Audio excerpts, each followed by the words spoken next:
Sports to the bone family. Blessings, blessings, blessings, my viewers and subscribers. Welcome back to another video. Thank you guys for checking this one out. So this one is a late update. We are just going to talk a little bit. West Indies and South Africa, they will get their second and final test match up and running in a next couple of hours time based on when I am recording this video. So we're going to talk about a couple of keys to victory. Plus we're going to talk about off spinner Sunil Narine, who took quite a few wickets over there in that league that he's playing in over there in Trinidad and Tobago. He actually helped the Queen's Park team to Queen's Park Cricket Club to get a very comprehensive victory. So I'm gonna give you some info on that, my peeps. He was good. He took all of 13 wickets. So just give a listening ear until the end, and if you have not yet subscribed, just go right ahead and hit that subscribe button. All right, so before I give you the keys to victory, let me just talk to you a little bit about Sunil Narine. I know some people don't necessarily want to hear anything about him because he's not playing for West Indies. But we cover cricket stories on here. So whether or not he's playing for West Indies, once it's a standout performance, we're definitely going to take a look at it. So in the first innings, he actually took 6 for 59. And then in the second innings, he was able to get 7 for 39. So finishing off the game there with 13 wickets. Yeah, man. Shout out to Sunil Narine, not playing for West Indies in any form of cricket, but still out there entertaining his fans. Believe it or not, these players that are not playing for West Indies, they have their fans.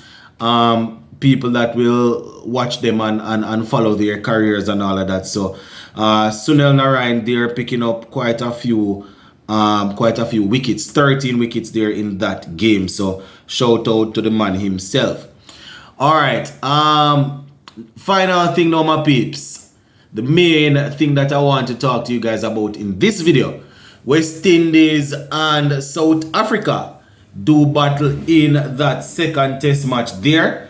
And the first day, I must tell you that we need to get our act together. The first test match that we played, you can say that we lost that game because of how poor we were in the first two sessions when we were bowling. So whether we bowl or bat first, I am just thinking that the players need to be disciplined. We need to hunt in pairs. So if we are bowling first, we need to hunt in pairs. We cannot have one bowler keeping it tight and troubling the batsman, and then when the next bowler comes on, all of the pressure just relieve because of bad balls. So if we have Alzarri, Joseph and Gabriel on, I am expecting them to be bowling fast. So it's a possibility that South Africa will be scoring runs. But at the same time, I don't want it to be a case where one man is trying to pin the batsman down and the next one just being wayward, bowling short, being overly happy because they think the pitch is going to offer a lot to the pace. So I am just thinking that these players need to just calm down, play some normal cricket shots, when we're batting, bowl some normal cricket ball, just to make sure that we are in with a shout from the beginning. We don't want to give up any chances. We don't want to leave anything to chance. We want to go out there and get some solid work in. And as our captain Craig Brathwaite likes to say, it's all about playing 5 days of solid cricket. You want to win, but you want to make sure that if you are not able to win inside 3 or 4 days, you don't want to lose inside 3 or 4 days. You want to play 5 solid days of cricket to make sure that guys are getting some work in. So we're going to be keeping a close eye on how the bowlers will work as relates to partnership. Now, in terms of the guys in the field, we cannot afford to drop any catch. Can't afford to drop the catches. So the first things first, the bowlers need to be hunting in pack in pack like wolves. So if one man is pressuring down the thing, you don't want the next man letting off Next thing, as I said, the catching behind the wicket needs to be good. Joshua De Silva needs to be, needs to continue where his catching form is concerned. The guys in the slip cannot have people dropping catches and then smiling and looking around as if they are saying, boy, that was so close. I almost had that one. We don't want that. We don't want drop people and then guys go on to make centuries and things like that and bigger half centuries.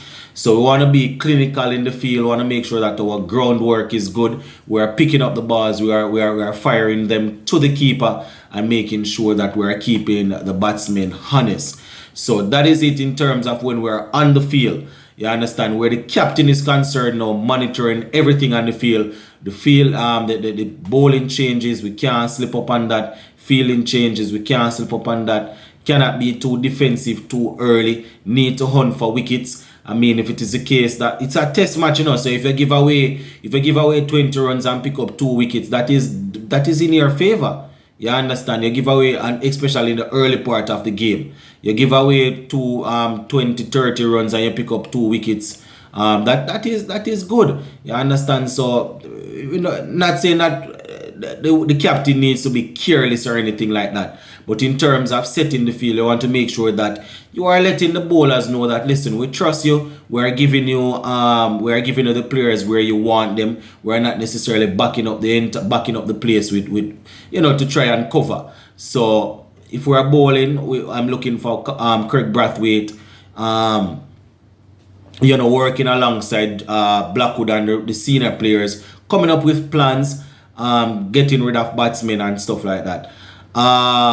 Finally, when we're batting, this is probably going to be the most important part of it, because I still expect our bowlers to do some work.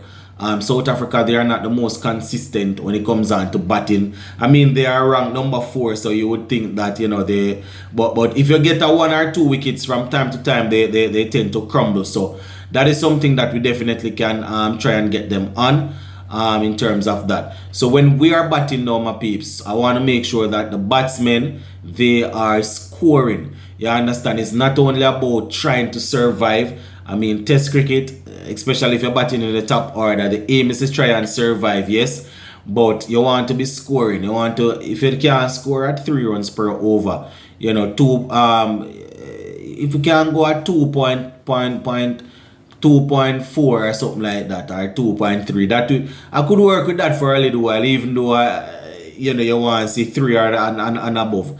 So definitely looking forward to seeing Teja and Shandopal and Brathwaite getting us off to a good start. We didn't get anything much from them in the first test match. As I said, when you're batting as openers, from time to time you're gonna get dismissed pretty quickly. So that is why the rest of the top order and the middle order needs to be solid. So we're looking for the batsmen going out there, working in pairs, playing sensible cricket shot, playing the situation, not fishing after deliveries that you don't need to fish after, especially in the early part of your innings when you're still trying to get your eye in.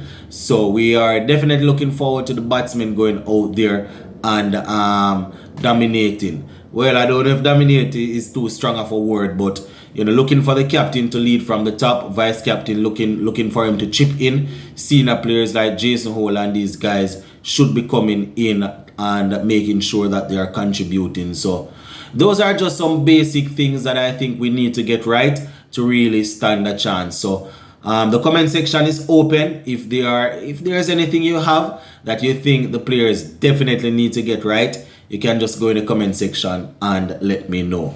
Big up on yourself, my peeps.